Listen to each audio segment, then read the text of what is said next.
All right, so today we're going to talk about the volume of the pyramids. And the volume of the pyramids, I want you to look at this for a second, okay? Look at this formula. Does this formula remind you of anything? The rectangular prism, right? So this is, the volume of the pyramid is directly related to the volume of the rectangular prism. It's 1/3 of it, okay? Where for the volume of a pyramid, you need the length, the width, and the height, and the actual height of the pyramid. Now this time we're not talking about slant height, we're talking about the actual height of the pyramid, okay? So when we're talking about a pyramid, you need the length, the width, and the actual height of the pyramid, which is going from vertices, from the top of the pyramid down perpendicular to the base, okay? That's what the height represents. So it's as easy as just plugging information in if you have all your information. So if you want to calculate the volume of this pyramid, you have volume equals to 1 length times width times height. So I am just multiplying, so 18 times 15 times 25. Again, make sure that all your units are in the same unit.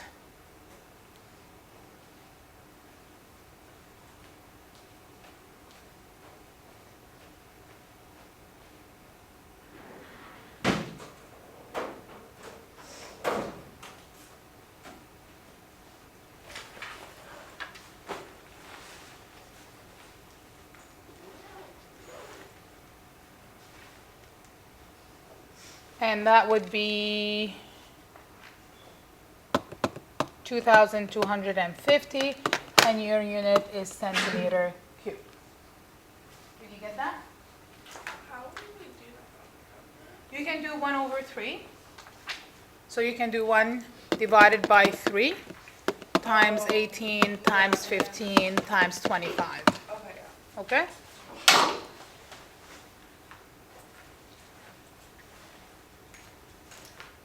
Are we okay with that? This is pretty straightforward, pretty easy. It's just using the formula and plugging in all the information that you have. As long as you have the height of the pyramid.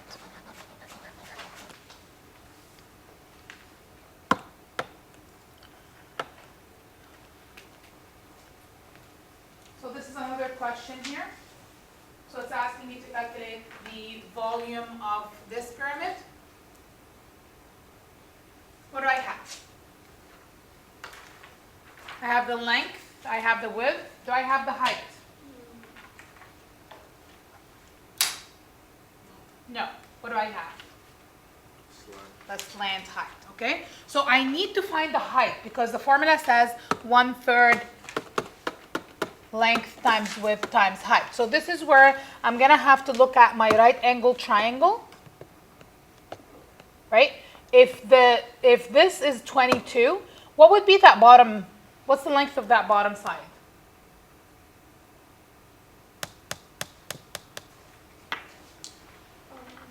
What do you think that is? It is a right angle triangle, but what's the length of this side? 13. That's right. It's half of this, right? Because so that's going to be 13. Now I have a right angle triangle. This is 13, this is 22. I'm looking for this side, right? That's right. So I'm going to have to use Pythagorean theorem. A squared plus b squared equals c squared. What do I know? Which ones do I know? Which is what? What letters do we want to call them? So this is A and this is C. Yeah, which is the hypotenuse. And I'm looking for B. It's important that the hypotenuse is C. The other two, I don't care what you call them, A and B, B and A, whatever. So I'm looking for, I know that A is 13. I'm looking for B, sorry, C is 22 squared.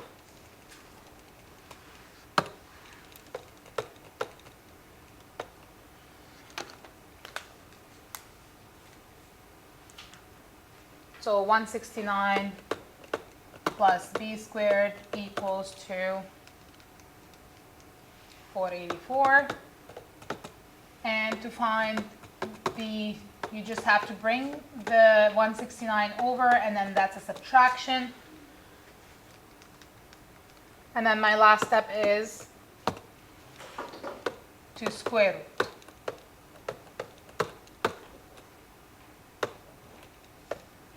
So B is the square root of 315, which is 17.7.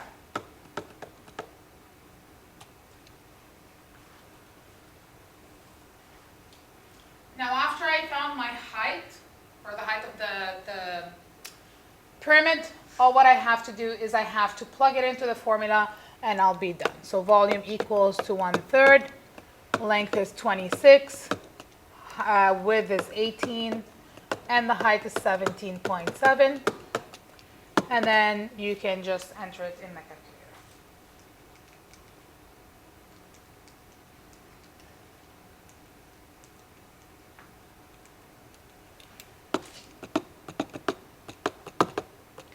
Centimeter cube. Guys, please make sure that your units are visible.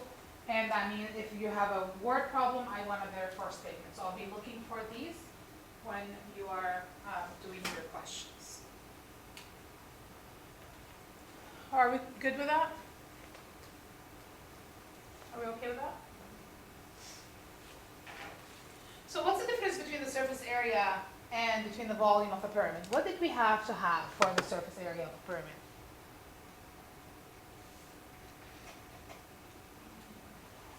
We needed the slanted height, right? For the surface area, we needed the slanted height. But for the volume, we needed the height, okay? How did you get that answer? Which one? Again, something different. Which one? The answer for This one? Yeah. Did you do 1 divided by 3 Mm-hmm. times 26 Mm-hmm. times 18 Mm-hmm. times 17.7? I did brackets, so I don't know if that changes it. It probably would, because then your calculator is going to do, let me see. So you did times and then bracket for the rest? I just put the 1 divided by 3 in brackets.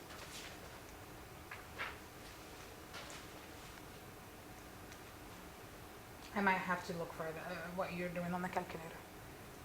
So you wrote it exactly the same way I wrote it on the board?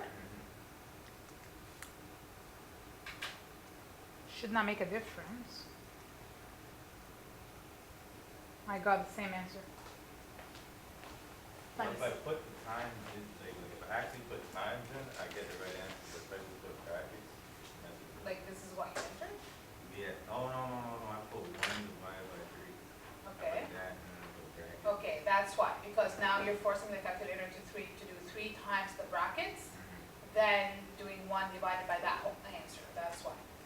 Okay, so if you're going to enter it like this in the calculator, you're going to have to do the fraction. You have to actually do 1/3. Like you have to do this in the calculator, right? And then do brackets, right? Because what happened in the calculator, if you do this, right? The calculator is going to say, oh, I have brackets. I have to multiply this first. So I have to do all of this first. Then I'm going to do 1 divided by this whole big number. Right? This is what it's doing, and it's giving you a very small number, right? Yeah. Yes. So this is what's happening. And then because the calculator is programmed to do brackets first, then to do division, right? Bad math. So make sure that you enter it properly in the calculator. This is where one of the cases where you have to be really careful what you put in the calculator. Okay? Because brackets and multiplication means different things in different calculators. Are we okay with that?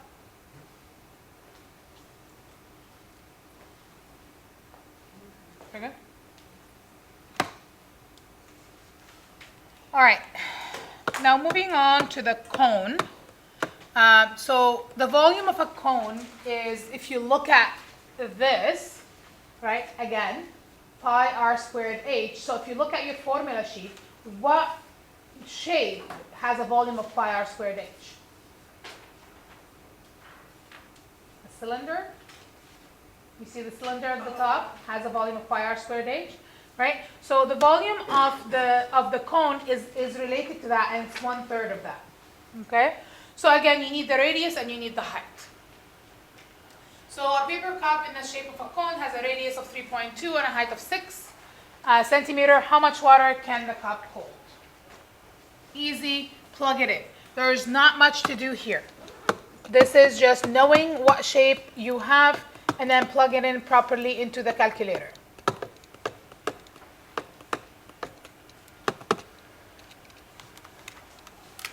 And then make sure that when you enter it in the calculator, you enter it, because in this case you have multiple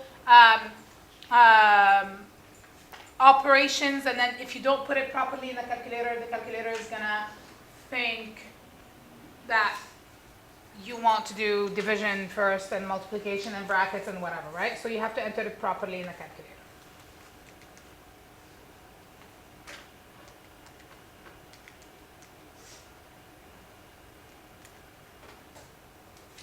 And you should be getting an answer of 64.3 centimeter cubed. Okay? Try it, enter it in the calculator so you can get used to it. And if you're not sure how to enter it in the calculator, you can do it stepwise. You can start with doing 3.2 squared first, because that's your exponent. Right? And do it step by step. The way I enter it in the calculator, I enter it like this. I make sure there is a multiplication, not brackets. I usually do that. Okay? I know that this would work for my calculator when I enter the multiplication. We're good?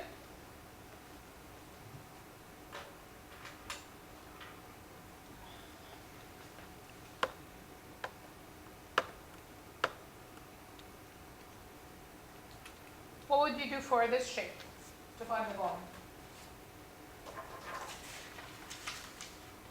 What do you have? 2 cones, right? They're on top of each other. That means I have to find the volume and add them up, right? So the volume of the first one is 1/3 pi r squared h.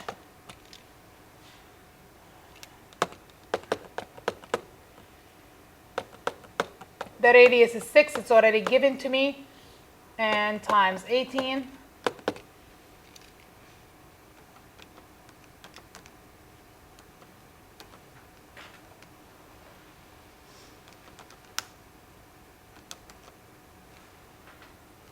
Which is 678.6.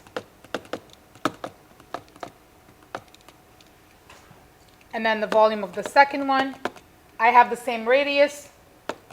It's just different height.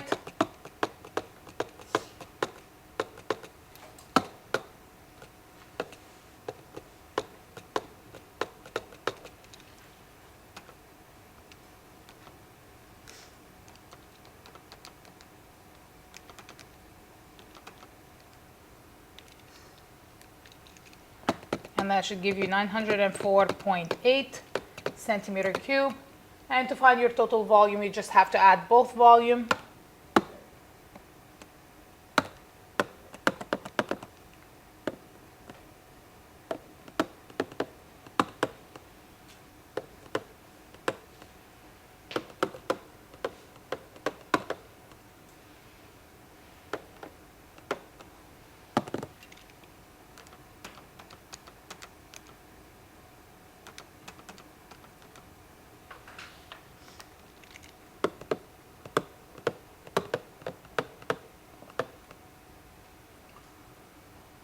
that will be your final answer.